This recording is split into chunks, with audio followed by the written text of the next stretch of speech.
اللہم صلی علی سیدنا محمد معدن الجود والکرم علیہ وسلم۔ سامعین اور ناظرین کرام، السلام علیکم ورحمۃ اللہ وبرکاتہ۔ سورہ نساء آیت نمبر 156۔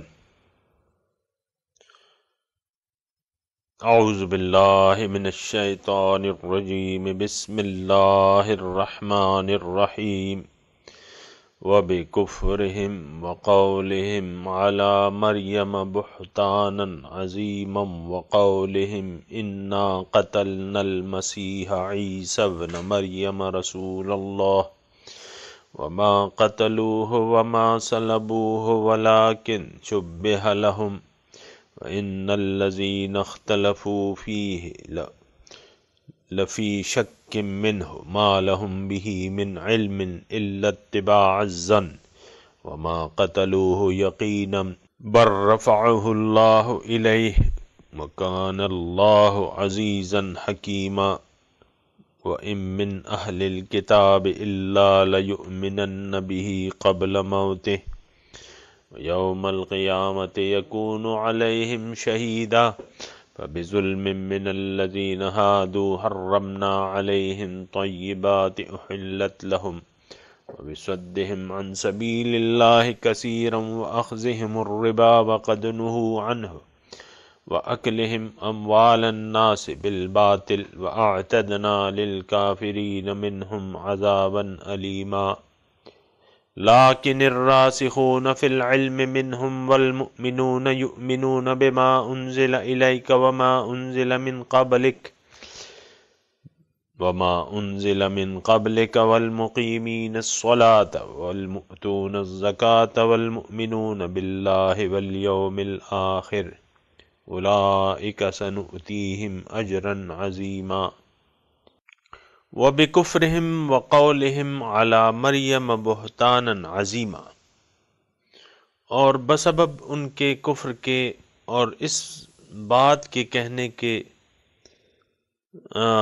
مریم پر بہتان عظیم جو لگایا، وَقَوْلِهِمْ إِنَّا قَتَلْنَا الْمَسِيحَ عِيسَى ابْنَ مَرْيَم، اور ان کی اس بات پر کہ انہوں نے یہ کہا کہ ہم نے قتل کیا مسیح عیسیٰ ابن مریم کو جو اللہ کے رسول ہیں۔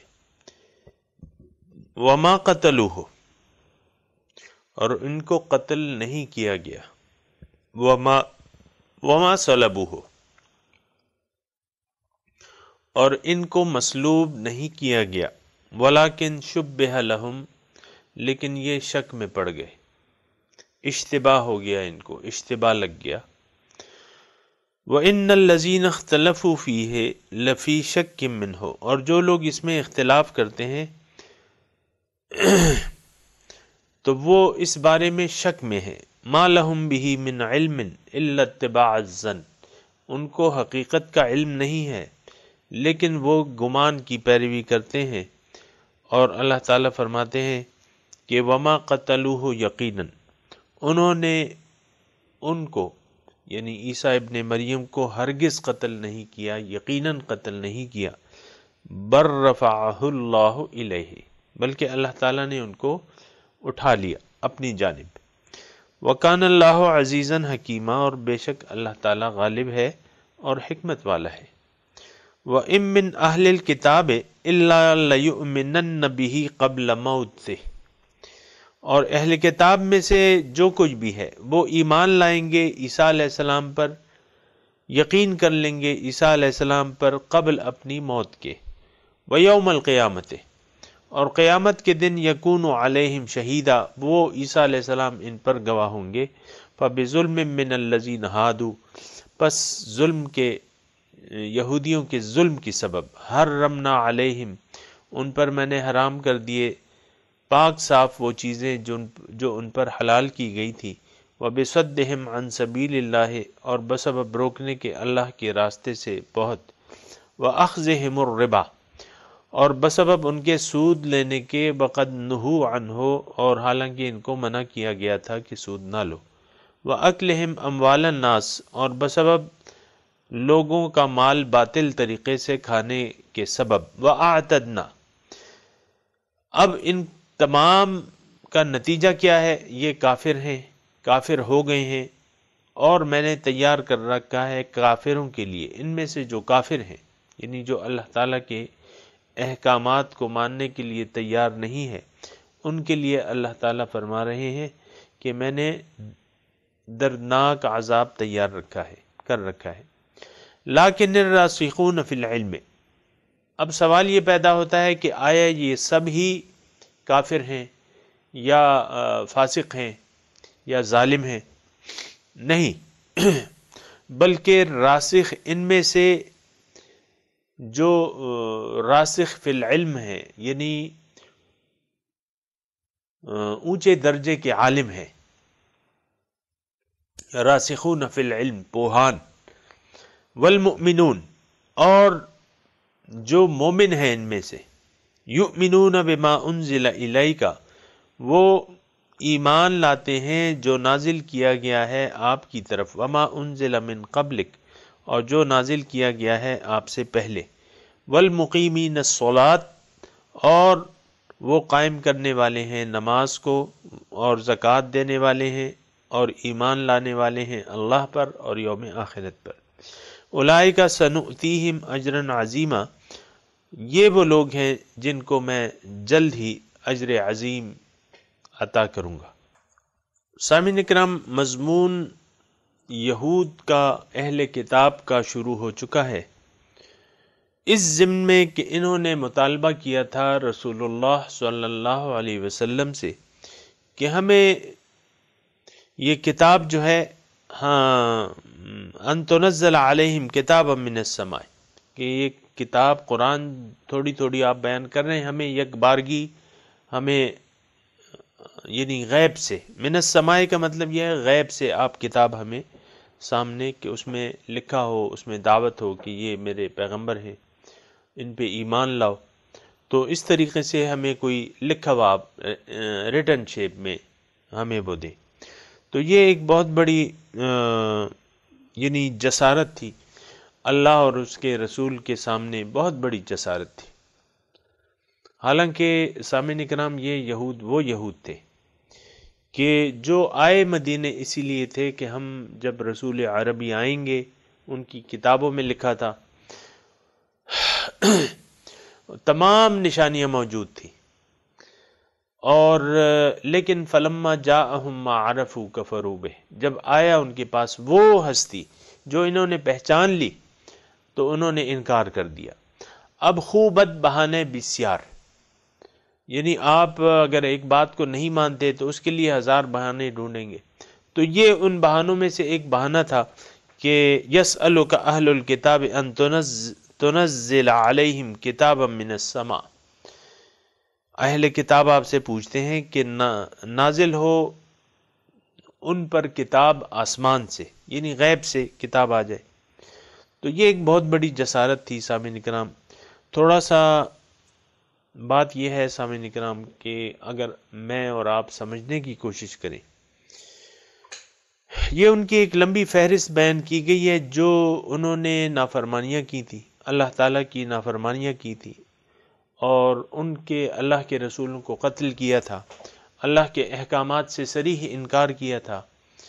تو ایک طویل فہرست بیان ہو رہی ہے سامعین کرام، اور ایسی نامناسب باتیں ہیں کہ جس کو ہر کوئی نامناسب کہتا ہے، لیکن بات یہ ہے کہ آپ یعنی یہ دیکھیں، یہ سوچیں کہ آخر کیوں ایسا ہوا، انہوں نے رسول کو پہچان کے انکار کیوں کیا؟ ایک بات، یعنی سب سے بڑی بات یہ ہے کہ یہ رسول انہوں نے پہچان لیا تھا، اور میں نے آپ کو بتایا کہ آئے اسی وجہ سے تھے یہ مدینے میں کہ ہم اس رسول عربی پر سب سے پہلے ایمان لائیں گے، اور اپنے دشمنوں پر غلبہ، وہ بھی غالب ہوگا، ہم بھی اس کے ساتھ مل کر اپنے دشمنوں پر غالب ہو جائیں گے۔ لیکن جب وہ رسول پاک صلی اللہ علیہ وسلم تشریف لائے تو انہوں نے انکار کر دیا۔ اب یہ کیا چیز تھی؟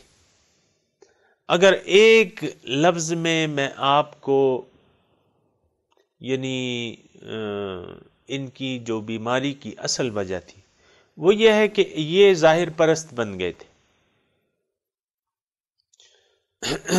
ظاہر پرست بن گئے تھے، دنیا پر ایمان آ چکا تھا ان کا۔ اب یہ حب الدنیا رأس کل خطیہ، حضور صلی اللہ علیہ وسلم فرماتے ہیں کہ دنیا کی محبت ساری خطاؤں کی جڑ ہے۔ تو دنیا کی محبت میں یہ گرفتار ہو گئے تھے۔ وَأُشْرِبُوا فِي قُلُوبِهِمُ الْعِجْلَ، اللہ تعالیٰ نے قرآن میں فرمایا کہ بچھڑے کی محبت ان کے دل میں، یعنی دنیا، بچھڑا کیا تھا؟ وہ سونے کا بچھڑا تھا، اس کی محبت جو تھی وہ ان کے دل میں گھر کر گئی تھی۔ تو سامعین کرام، میں آپ کو اگر لگی لپٹی نہ رکھوں اور اگر آپ اپنا اور ان کا موازنہ کریں، یہود کا اور اپنا آج کے مسلمان کا، تو ان میں کوئی فرق نہیں ہے۔ ابھی میں مضمون آئے گا آپ کو وضاحت کروں گا، کوئی فرق نہیں ہے۔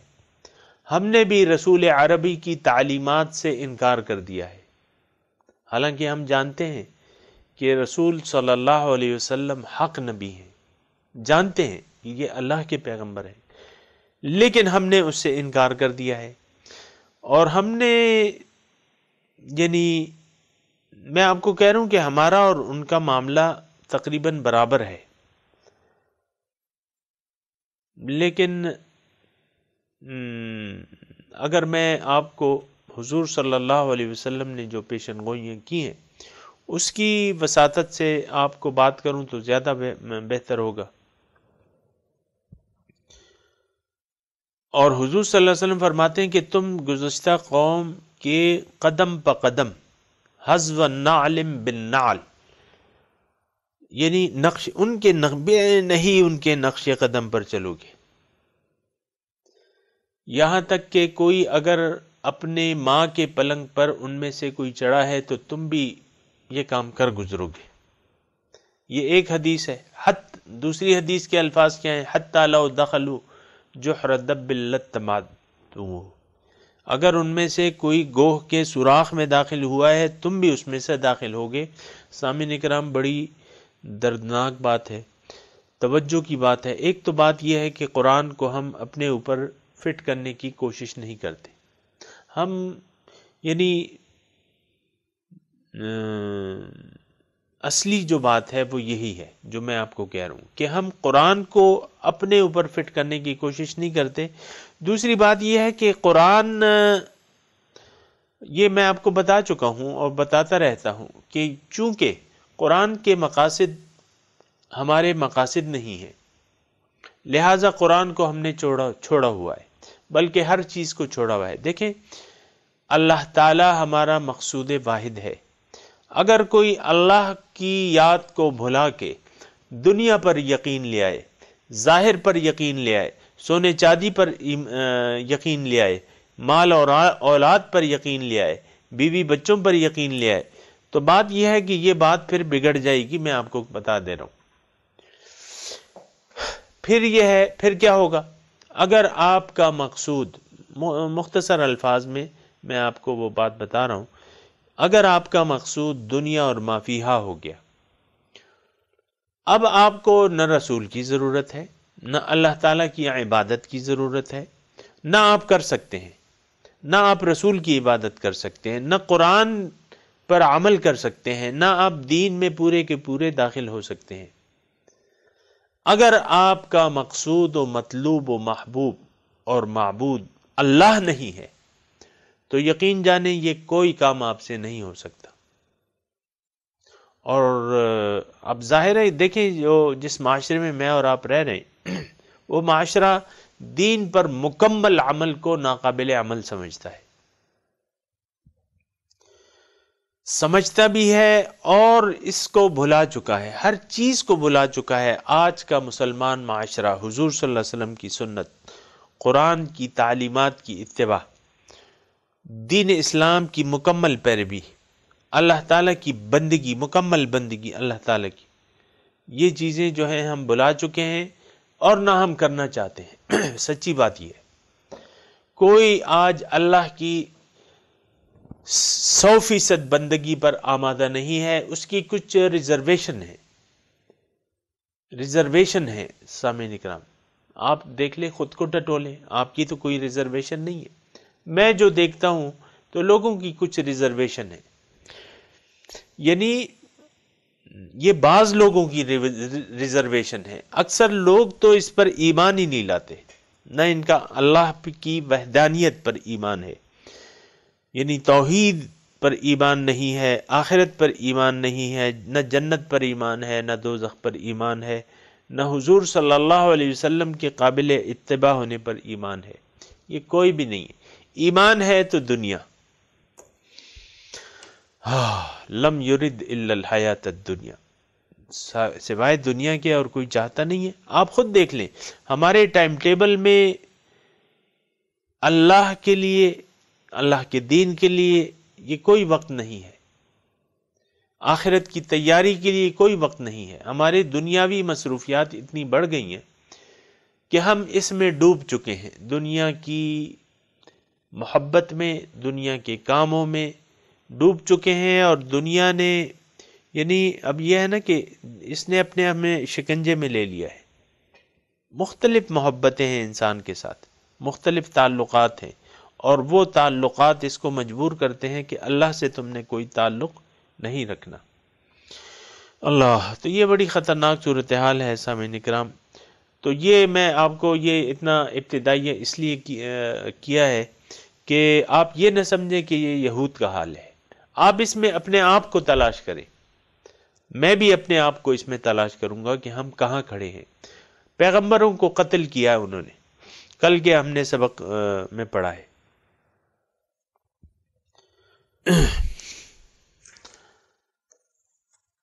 آج بھی مسلمان، یعنی آج 2014 کی میں بات کر رہا ہوں، 2013 2012، اس میں آپ دیکھیں علماء کا قتل مسلسل ہو رہا ہے، علماء حق کا قتل ہو رہا ہے، اور کون قتل کر رہا ہے؟ ان کو مسلمان ہی قتل کر رہے ہیں۔ اب تو ظاہر ہے کہ پیغمبر نہیں ہے، لیکن علماء امتی کا انبیاء بنی اسرائیل، میری امت کے علماء بنی اسرائیل کے انبیاء کی طرح ہیں، تو علماء حق کا قتل ہو رہا ہے۔ آپ کو میں نام اگر لوں تو ہو سکتا ہے کچھ کو آپ پہچان لیں یا نہ پہچانیں۔ ڈاکٹر غلام مرتضی ملک، ان کو شہید کیا گیا کراچی میں، یعنی آپ دیکھیں کتنے علماء کا ٹارگیٹڈ قتل ہو رہا ہے، کتنے علماء کا قتل ہو رہا ہے۔ یہ کون ہے؟ یہ وارث انبیاء کی شہادت ہے۔ اس کو کون کر رہا ہے؟ یہ شہادتیں کون کر رہا ہے؟ یہ ہم میں سے ایک مسلمانوں کا ایک طبقہ ہے جو علماء حق کی آواز سننے کے لیے تیار نہیں ہے، برداشت نہیں ہے۔ مولانا حسن جان صاحب چارسدے کے بہت جید عالم تھے، ان کو شہید کر دیا گیا۔ کس نے؟ ہندو نہیں آئے تھے، مشرک نہیں آئے تھے، یہودی نہیں آئے تھے، ان کو مسلمانوں نے، ہمارے مسلمانوں نے قتل کیا کہ وہ حق کی آواز بلند کر رہے ہیں۔ تو یہ کوئی تعجب کی بات نہیں ہے، اس زمانے میں انبیاء تھے تو انبیاء کو انہوں نے قتل کیا۔ آج کے سبق میں ہم پڑھیں گے کہ وہ فخریہ کہتے تھے، اِنَّا قَتَلْنَا عِیسَى ابْنَ مَرْيَمَ رسول اللہ، وقولہم اِنَّا قتلنا المسیح عیسی ابن مریم رسول اللہ۔ فخریہ کہتے تھے ہم نے قتل کیا ہے، اور کتنی بڑی سازش ان کے لیے تیار کی تھی، ابھی انشاءاللہ اس کا تذکرہ کریں گے۔ لیکن میں صرف یہ کہہ رہا ہوں کہ آج کا معاشرہ اس یہودی معاشرے کے یا یہودی طرز فکر کے، یہودی طرز فکر کیا ہے کہ دنیا ہی دنیا، بس دنیاوی مفادات، یہ یہودی طرز فکر ہے۔ لم یرد الا الحیات الدنیا، یہ یہودی طرز فکر ہے۔ اچھا، آج کے سبق میں آ رہا ہے، میں اشارتاً کہہ رہا ہوں، پھر سبق بھی پڑھیں گے انشاءاللہ۔ اللہ تعالیٰ نے فرمایا کہ وَبِصَدِّهِمْ عَنْ سَبِيلِ اللَّهِ كَثِيرًا، بسبب ان کے روکنے کے اللہ تعالیٰ کے راستے سے بہت۔ آج کا مسلمان خود بھی رکا ہوا ہے، دوسروں کو بھی روک رہا ہے. میں اس کی تفصیل میں نہیں جاتا، لیکن ہم مسلمان اپنے عمل سے دوسرے لوگوں کو بھی، یعنی بعض اس میں مسلمان ایسے ہیں جو کہ جبر سے کام لیتے ہیں، دین حقہ سے روکتے ہیں. بعض لوگ زبان سے روکتے ہیں، مسلمان لوگ زبان سے دین حقہ پر عمل کرنے سے روکتے ہیں، اللہ کی راہ پر چلنے سے روکتے ہیں. وَبِصَدِّهِمْ عَنْ سَبِيلِ اللَّهِ كَثِيرًا وَأَخْذِهِمُ الرِّبَا، اور بسبب ان کے سود لینے کے، وَقَدْ نُهُوا عَنْهُ، حالانکہ ان کو روکا گیا تھا. کیا آج ہم سود نہیں کھا رہے؟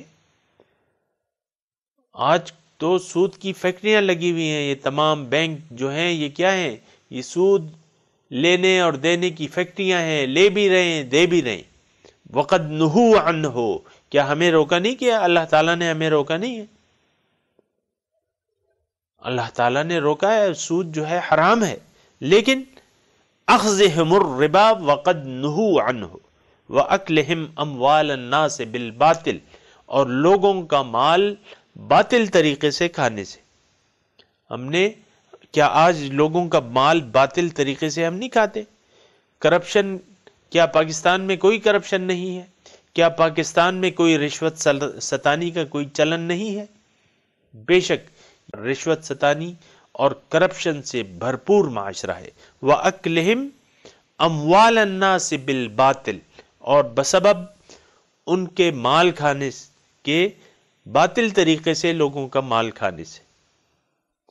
اب یہ میں تھوڑا سا آپ کو یہ بھی بتاؤں، سبق تو پڑھیں گے. اعتدنا للکافرین، ان لوگوں کو اللہ تعالیٰ صریح کافر فرما رہے ہیں.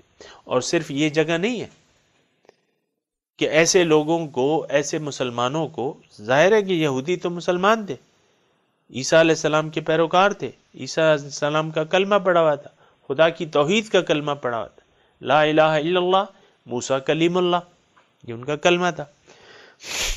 لیکن ان وجوہات کی بنا اللہ تعالیٰ نے ان کو کافروں کے زمرے میں ڈال دیا. اعتدنا للکافرین منہم عذابا علیما. سامعین کرام، یہ ساری اب کل کا آپ دیکھیں کہ قولہم قلوبنا غلف قتلہم الانبیاء بغیر حل. آج ہم، یعنی وہ تو کہتے تھے کہ ہمارے دل جو ہیں وہ علم کی تھیلیاں ہیں. دوسرا اس کا مطلب یہ تھا کہ ہمارے سر بمہر ہیں، اس میں اور کچھ ضرورت ہی نہیں ہے، ہمارے پاس کافی علم ہے، اور یہ علم کی تھیلیاں ہیں، غلاف ہیں، تھیلیاں ہیں. قلوبنا غلف. آج ہم لوگ جو ہیں، سامعین کرام تھوڑا تعجب نہ کریں آپ، یہ چیز ہم بھی کہتے ہیں. آج ہم میں سے ہر شخص اپنے آپ کو مکمل ایک فقیہ سمجھتا ہے. یعنی جب دلائل دینے کی بات آتی ہے، اور ہر شخص، دیکھیں یہ آسان بات ہے، ہر شخص جو ہے اپنے طرز فکر کو، اپنے عمل کو درست سمجھتا ہے. ظاہر ہے کہ درست سمجھتا ہے تو تبھی تو وہ کر رہا ہے. اب آپ مجھے یہ بتائیں کہ آج کا معاشرہ کیا حضور صلی اللہ علیہ وسلم کی اطاعت کر رہا ہے، ان کی سنتوں کی اطاعت کر رہا ہے، ان کے نقش قدم پر چل رہا ہے؟ ہرگز نہیں. کیا آج کا معاشرہ اللہ کی بندگی میں مصروف ہے؟ کیا آج کے معاشرے کا رخ آخرت کی طرف ہے؟ ہرگز نہیں. کیا آج کا معاشرہ نفسانی خواہشات کی پیروی نہیں کر رہا؟ جی ہاں، کر رہا ہے. کیا آج کے معاشرے نے نفس کو اپنا خدا نہیں بنایا ہوا؟ جی ہاں، بنایا ہوا ہے. لیکن ان تمام باتوں کے باوجود آپ دیکھیں کہ ہر شخص اپنے آپ کو علامہ سمجھتا ہے. وہ چھوٹا ہے یا بڑا ہے یا جو بھی ہے، اپنے آپ کو علامہ سمجھتا ہے. جس لیول میں ہے، جس کیٹیگری میں ہے، وہ اپنے آپ کو علامہ سمجھتا ہے. کیا مرد اور کیا عورتیں، کیا لڑکے کیا لڑکیاں، کیا جوان کیا بوڑھے، یعنی طرز عمل تو غلط ہے، لیکن اس غلط طرز عمل کو وہ صحیح سمجھتے ہیں. وَيَحْسَبُونَ أَنَّهُمْ مُهْتَدُونَ. سمجھتے یہ ہیں کہ ہم صحیح راستے پر ہیں، اور آج جو ہے کوئی شخص دوسرے کی بات سننے پر تیار نہیں ہے۔ اب یہ ہم درس کر رہے ہیں، کتنے لوگ اس درس کو سنتے ہوں گے، یا اپنے ٹی وی کا چینل جو ہے وہ نہیں بدلتے ہوں گے۔ مختلف اس کے طریقے ہو سکتے ہیں، ہم لوگ تو مطلب چینلوں کو بھی دیتے ہیں اور سی ڈیز بھی دیتے ہیں۔ کتنے لوگ یہ سی ڈیز خریدتے ہیں؟ کتنے؟ میں یہ نہیں کہہ رہا کہ میری سی ڈیز خریدیں آپ، میں کہہ رہا ہوں کہ درس قرآن کی بتھیری عالموں نے سی ڈیز موجود ہیں، کتنا شوق ہے۔ آپ سی ڈی کی دکان پہ جائیں، آپ ان سے کہیں کہ مجھے درس قرآن کی سی ڈی چاہیے، تو مشکل ہے کہ آپ کو درس قرآن کا کوئی وہاں سیٹ مل جائے۔ اول تو ایسی ریکارڈنگ کم ہے، اتنی عام نہیں ہے۔ اس کی وجہ یہ ہے کہ ڈیمانڈ نہیں ہے۔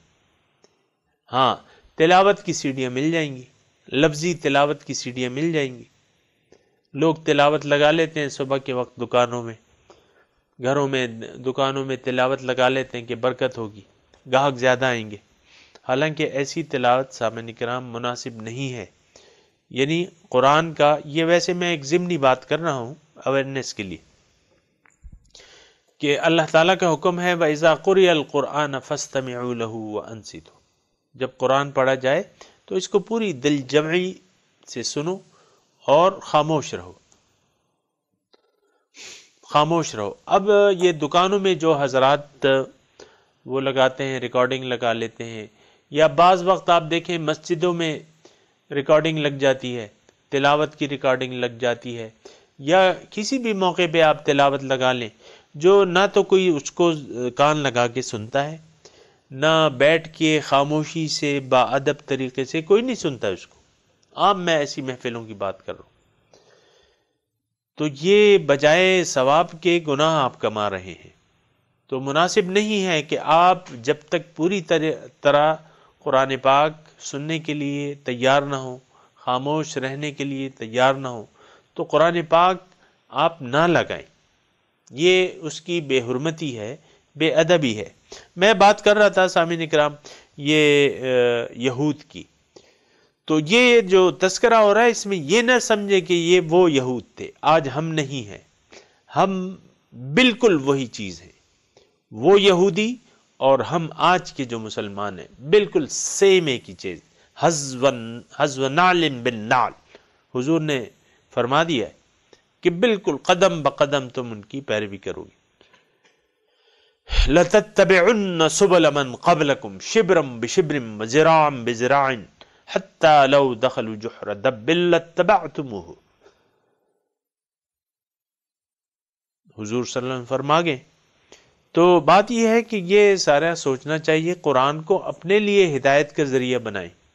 یہ نہ سمجھیں کہ یہ تو عیسائیوں کی بات ہے، یہ یہودیوں کی بات ہے۔ ان صفات کو اپنے آپ میں تلاش کریں۔ آپ میں اگر وہ صفات نہیں ہیں تو اللہ تعالیٰ کا شکر ادا کریں۔ اگر وہ صفات آپ میں موجود ہیں تو آپ کے پاس مہلت ہے، آپ وہ صفات اپنے آپ سے ہٹا دیں۔ اب آتے ہیں قرآن کی اس کی طرف۔ یہ میں نے آپ کو ایک خاکہ سے پیش کر دیا کہ آپ یہ سب جب آپ سنیں، ترجمہ سنیں، تو اپنے اوپر اس کو لاگو کرنے کی کوشش کریں۔ تو وَبِكُفْرِهِمْ وَقَوْلِهِمْ، بسبب ان کے انکار کے۔ آگے بھی سامعین اکرام جو پہلی آیت ہے، بل طبع اللہ علیہا بکفرہم، اللہ تعالیٰ نے ان کے دلوں پر مہر لگا دی ہے بسبب ان کے کفر کے۔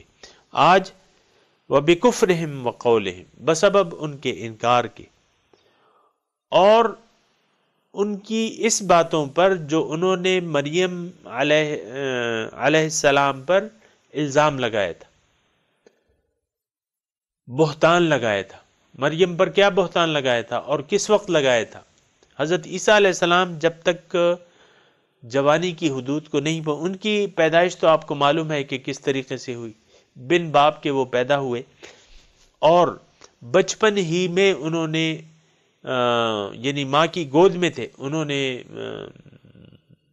ایک لمبی تقریر کی، قال انی عبد اللہ آتانی الکتاب وجعلنی نبیا الی آخرہ. یہ یعنی اس وقت تو انہوں نے چپ ہو گئے، خاموش ہو گئے. جب عیسیٰ علیہ السلام نے اپنے نبوت کا دعویٰ کیا ماں کی گود میں، انی عبد اللہ آتانی الکتاب، اس وقت یہ خاموش تھے. اور اس کے بعد جو ہے مسلسل وہ خاموش رہے، تاکہ حضرت عیسیٰ علیہ السلام نے ان کی اصلاح کی کوشش شروع کر دی، ان کو برائی سے روکنا چاہا اور نیکی پر آمادہ کرنا چاہا. تو چونکہ وہ دنیا دار بن چکے تھے، سامعین اکرام توجہ رہے، عیسیٰ علیہ السلام جن کے معجزات جو ہیں یعنی کسی پیغمبر کو اللہ تعالیٰ نے اتنے یعنی اس طریقے سے نہیں پیدا کیا، یا ایسے صریح معجزات جو ہیں، مردے زندہ ہو جاتے تھے، مادرزاد اندھے جو ہیں وہ بینا ہو جاتے تھے، برس ٹھیک ہو جاتا تھا، مریضوں کو شفا ہو جاتی تھی، اور مٹی کی مورت بنا کے وہ پھونک مار دے تو وہ زندہ ہو جاتی تھی. یہ ساری چیزیں انہوں نے اپنی آنکھوں سے دیکھی، ان کے معجزات، ان کے دلائل اپنے آنکھوں سے دیکھی. اب کیا ہوا؟ ان کی ماں پہ بھی الزام لگا دیا اور ان پہ بھی الزام لگا دیا. یعنی الزام کیا لگایا؟ بدکاری کا الزام لگایا. حضرت مریم علیہ السلام پہ بدکاری کا الزام لگایا. تو جب مریم بقول ان کے، اگر مریم نے غلطی کی ہے تو اب جو ان کے بیٹے ہیں تو وہ تو ولد الزنا ہو گئے. اور اب بھی وہ کہتے ہیں، یعنی یہودی جو ہیں وہ عیسیٰ علیہ السلام کو تو نہیں مانتے، اب بھی وہ الزام لگاتے. تو اب جو یہ اکٹھے ہو گئے ہیں سامعین کرام، اب تو یہ مذہب اس میں کوئی چیز نہیں ہے، ان کے اکٹھ میں کوئی چیز نہیں ہے مذہب. قرآن نے تو دونوں کی تردید کر دی ہے. اب وہ قرآن کا مقابلہ کرتے ہیں، مسلمان کا مقابلہ کرنے کی کوشش کرتے ہیں. مسلمان چونکہ ہے نہیں تو وہ ان کا غلبہ ہے، اور کوئی وجہ نہیں ہے سامعین کرام. تو وَقَوْلِهِمْ عَلَى مَرْيَمَ بُهْتَانًا عَظِيمًا، بہتان عظیم لگا دیا انہوں نے مریم پر. وَقَوْلِهِمْ، اور ان کا یہ کہنا کہ اِنَّا قَتَلْنَا الْمَسِيحَ عِيسَى ابْنَ مَرْيَمَ رسول اللہ. یعنی دیکھیں فخریہ انداز میں انہوں نے کہا کہ ہم نے، یعنی ہم باعث بنے ہیں مریم حضرت عیسیٰ علیہ السلام، مسیح مبارک ان کا لقب تھا، عیسیٰ ابن مریم ان کا، عیسیٰ نام تھا، ابن مریم مریم کے بیٹے تھے جو اللہ کے رسول تھے.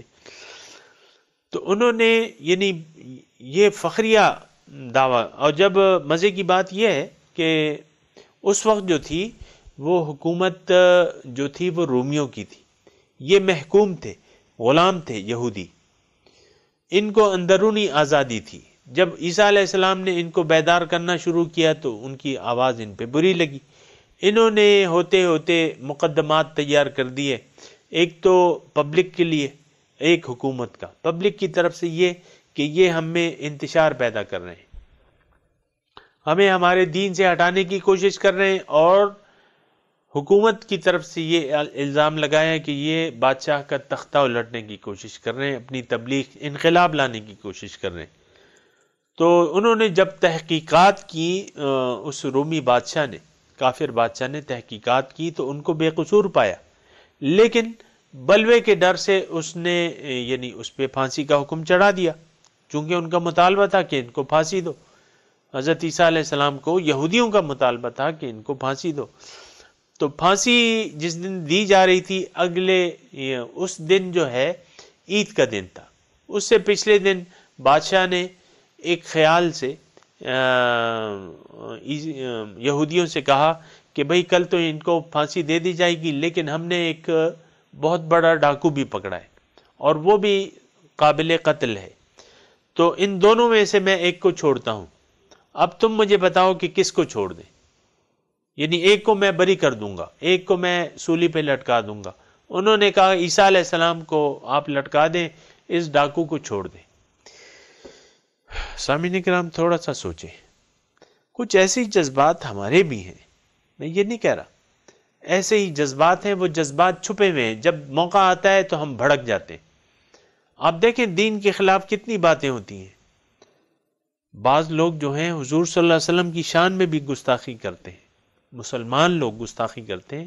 ایک تو گستاخی ان کے راستے سے ہٹ کر زندگی گزارنا، یہ بھی گستاخی ہے سامعین کرام۔ حضور صلی اللہ علیہ وسلم کی مخالفت کا راستہ اختیار کرنا، یہ بھی گستاخی ہے۔ آپ حضور کی مخالفت اگر کرتے ہیں، یہ حضور صلی اللہ علیہ وسلم کی شان میں گستاخی ہے۔ رسول تو آیا اس لیے ہے کہ اس کی اتباع کی جائے۔ اگر اتباع کا آپ راستہ نہیں اپناتے تو پھر رسول کی مخالفت ہے، اور اس کا انجام کیا ہے؟ من یشاقق الرسول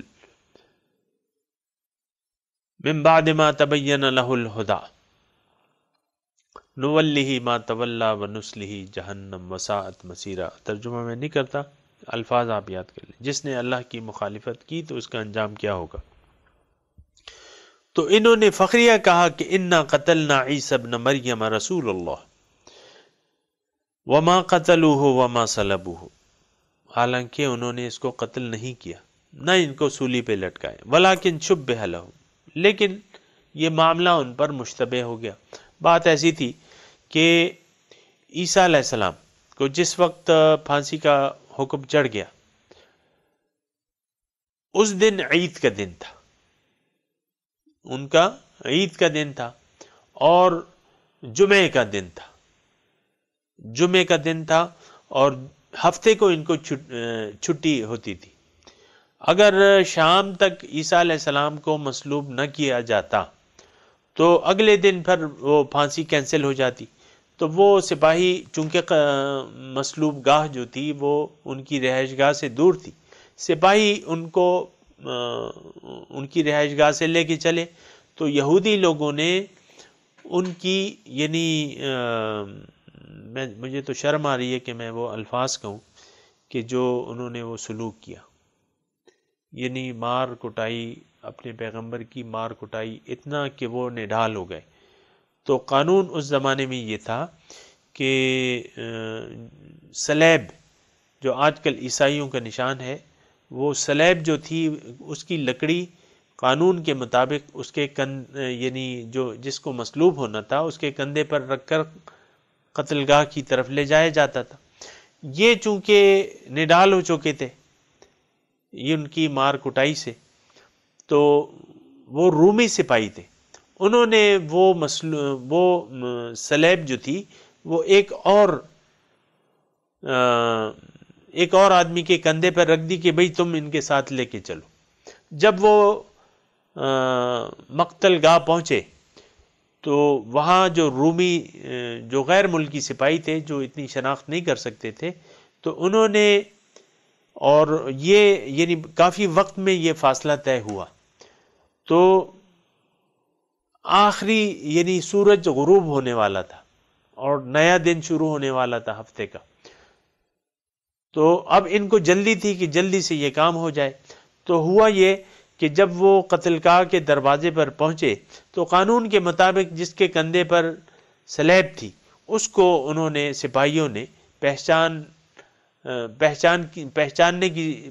تو تھی، وہ سلیب اس کے کندھے پر تھی تو اس کو اندر کر دیا، عیسیٰ علیہ السلام باہر رہ گئے، اور اللہ تعالیٰ نے ان کو اٹھا لیا، اپنی جانب اٹھا لیا۔ تو اس طرح وہ آدمی جو ہے وہ سولی پہ چڑھ گیا اور عیسیٰ علیہ السلام باہر رہ گئے۔ تو اب اس میں یہودیوں کا یہ ہے کہ یعنی یہ ماننا ہے کہ ہم نے ان کو سولی پہ چڑھا دیا۔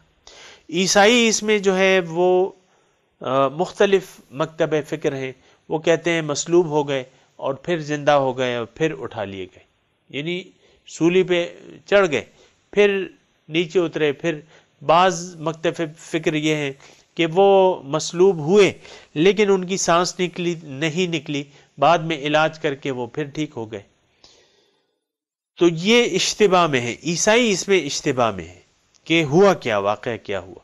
یہ تو اللہ تعالیٰ نے اپنی حکمت، وَكَانَ اللَّهُ عَزِيزًا حَكِيمًا جو الفاظ آ رہے ہیں، اپنی حکمت سے ان کو بچا لیا۔ اور اللہ تعالیٰ نے ان سے وعدہ کیا تھا، انی متوفیک ورافعک الی ومطہرک من الذین اوتوا الکتاب، میں تمہیں وفات دوں گا، یہ لوگ تمہیں نہیں مار سکتے، میں تمہیں وفات دوں گا اپنے وقت پہ، اور میں تمہیں اٹھا لوں گا اپنی جانب۔ تو یہ تھوڑا سا اختصار کے ساتھ میں نے واقعہ بیان کیا ہے۔ دونوں فرقے جو ہیں مصلوب کے، وہ ہیں عیسائی اس کے بارے میں شک میں ہیں، مختلف اس میں مکاتب فکر ہیں۔ یہودی جو ہیں وہ کہتے ہیں کہ انا قتلنا عیسی ابن مریم، یہودیوں کا کوئی اشتباہ نہیں ہے، ان کا عقیدہ یہ ہے کہ وہ مصلوب ہو گئے۔ تو وہ واقعات بیان ہو رہے ہیں۔ وَقَوْلِهِمْ إِنَّا قَتَلْنَا الْمَسِيحَ عِيسَى ابْنَ مَرْيَمَ رَسُولُ اللَّهِ وَمَا قَتَلُوهُ، ان کو نہیں قتل کیا گیا، ما صلبوه، اللہ تعالیٰ کہہ رہے ہیں ان کو سولی پہ بھی نہیں لٹکایا گیا، وَلَكِنْ شُبِّهَ لَهُ، معاملہ مشتبہ ہو گیا، کچھ حقیقت یعنی بالکل حقیقت کا ہمیں علم نہیں ہے کہ اس وقت ہوا کیا، لیکن جو موٹے موٹے واقعات تھے میں نے آپ کو بتا دیا، تو یہ اجتماع میں پڑ گئے۔ ما لهم به من علم، ان کو حقیقی علم نہیں ہے، الا اتباع الظن، یہ عیسائیوں کے بارے میں یہ بات کہی جا رہی ہے کہ ان کو اس کے حقیقت کا علم نہیں ہے، لیکن یہ گمان کی پیروی کرتے ہیں، اپنے گمان کے مطابق بات کرتے ہیں، لیکن اللہ تعالیٰ فیصلتاً یہ بات کہہ رہا ہے ما قتلوہ یقیناً، ہرگز ان کو قتل نہیں کیا گیا، بل رفعہ اللہ الیہ، بلکہ اللہ تعالیٰ نے اپنی جانب ان کو اٹھا لیا۔ وَكَانَ اللَّهُ عَزِيزًا حَكِيمًا، بے شک اللہ تعالیٰ غالب ہے اور حکمت والا ہے، یعنی اللہ تعالیٰ کر سکتا ہے، ظاہر ہے بے شک اللہ تعالیٰ ہر چیز پر قادر ہے، غالب ہے، قادر ہے، حکمت کس طریقے سے کرتا ہے یہ اس کی حکمتیں ہیں، لیکن اس میں اتنا ہے سامعین کرام کہ اللہ تعالیٰ، ہم تو اس بات کا احساس نہیں کرتے اور نہ ہمیں اللہ تعالیٰ کی ذات پر اتنا یقین ہے، لیکن اللہ تعالیٰ اِنَّا لَنَنْصُرُ رُسُلَنَا وَالَّذِينَ آمَنُوا فِي الْحَيَاةِ الدُّنْيَا، اللہ تعالیٰ فرما رہا ہے میں یقیناً مدد کروں گا اپنے رسولوں کی اور ایمان والوں کی بھی اس دنیا کی زندگی میں۔ سامعین کرام، یقین کی ضرورت ہے، اللہ تعالیٰ اپنے بندوں پر بڑا مہربان ہے، شفیق ہے، مہربان ہے، تو ایسا نہیں ہے کہ ہمیں اللہ تعالیٰ بے یار و مددگار چھوڑ دے گا، یعنی مشکل کے وقت میں اللہ تعالیٰ کام آتا ہے اور اللہ تعالیٰ مدد فرماتے ہیں، یہ اس کا وعدہ ہے، حقاً علینا نصر المؤمنین، مجھ پر لازم ہے مومنوں کی امداد۔ سامعین کرام تھوڑی تسلی کریں، اللہ پر یقین رکھیں، اللہ تعالیٰ ضرور اپنے بندوں کی مدد کرتے ہیں، اور وہ تو غالب ہے، حکیم ہے، کس طریقے سے کرتا ہے، اور بس یہ اس میں بات کافی ہے، لیکن یہ ہے کہ چلے میں تھوڑا سا اس میں بیان کر دوں۔ اللہ تعالیٰ فرماتا ہے مَن یتق اللہ یجعل لہ مخرجا ویرزقہ من حیث لا یحتسب، جس نے اللہ کا تقوی اختیار کیا، من یتق اللہ یجعل لہ مخرجا، اس کو مشکلات سے نکلنے کا اللہ تعالیٰ کوئی راستہ بتا دیں گے، وَيَرْزُقْهُ مِنْ حَيْثُ لَا يَحْتَسِبْ، اور وہاں سے رزق دیں گے جہاں سے اس کا گمان تک نہ ہوگا، وَيَرْزُقْهُ مِنْ حَيْثُ لَا يَحْتَسِبْ، وَمَنْ يَتَّقِ اللَّهَ يَجْعَلْ لَهُ مِنْ أَمْرِهِ يُسْرًا، جس نے اللہ کا تقوی اختیار کیا اللہ تعالیٰ اپنی جانب سے آسانی کے اسباب پیدا کر دے گا، کیوں نہ کرے، وہ تو مولا ہے، نعم المولا نعم النصیر، حسبنا اللہ و نعم الوکیل، نعم المولا و نعم النصیر، کیوں نہ کرے گا، حسبنا اللہ، اللہ کافی ہے ہمارے لیے، وکالت کے لیے کافی ہے، نعم المولا، بہت اچھا مولا ہے، بہت اچھا مددگار ہے۔ سامعین کرام، اللہ تعالیٰ مدد کرتے ہیں، ضرور کرتے ہیں، یقین رکھنا چاہیے۔ ہمارا تو یقین تھوڑا سا کچا ہوتا ہے تو ہم بعض وقت پریشان ہو جاتے ہیں، نہیں، اگر آپ نے اپنے کام اللہ کے حوالے کر دیے ہیں تو بس جمے رہیں، ڈٹے رہیں، اللہ تعالیٰ مدد فرماتے ہیں، مدد فرمائی ہے اللہ تعالیٰ نے، یہ اللہ تعالیٰ کا قانون ہے۔ تو اس ضمن میں یعنی باتیں یا دلائل تو بہت ہیں سامعین کرام، لیکن یہ ہے کہ عیسیٰ علیہ السلام کی مثال کو آپ دیکھیں تو یہ صرف عیسیٰ علیہ السلام نہ تھے کہ ان کی اللہ تعالیٰ نے مدد کی، ہر مومن کی اللہ تعالیٰ اس کی مدد کرنا اللہ تعالیٰ کے ذمے ہے۔ مومن کی مدد، مصیبت کے وقت مدد کرنا اللہ تعالیٰ کے ذمے ہے، یہ اس کا یعنی طریقہ ہے، یہ اس کی سنت ہے۔ سامعین کرام، مضمون آج کا مضمون اتنا کافی ہے، اور کیونکہ جو آگے مضمون شروع ہو رہا ہے وہ پھر پورا نہیں ہو سکے گا، تو بہرحال میں آج کے درس میں صرف اتنا آپ سے میں نے بتایا ہے کہ یہ اس دور کا واقعہ نہیں ہے، یہ آج ہمارے حالات ہیں۔ آپ کو میں نے کہا ہمارے اور یہود میں کچھ فرق نہیں ہے، وہ بھی مسلمان تھے، ہم بھی مسلمان ہیں، وہ بھی دنیا دار تھے، ہم بھی دنیا دار ہیں۔ جو لوگ دنیا دار نہیں ہیں، اچھی بات ہے، قابل ستائش ہیں، وہ لوگ مبارکباد کے قابل ہیں، ملاقات کے قابل ہیں کہ ہم ان کا دیدار کریں، ان کو دیکھیں کہ یہ کیسے اللہ والے ہیں۔ اور باقی عام لوگ جو ہیں وہ تو دنیا دار ہیں سامعین کرام، یعلمون ظاہرا من الحیات الدنیا وہم عن الآخرۃ غافلون، ظاہر دنیا کے بارے میں یہ تو جانتے ہیں، آخرت سے غافل ہیں۔ وآخر دعوانا ان الحمد للہ رب العالمین۔ السلام علیکم ورحمۃ اللہ وبرکاتہ۔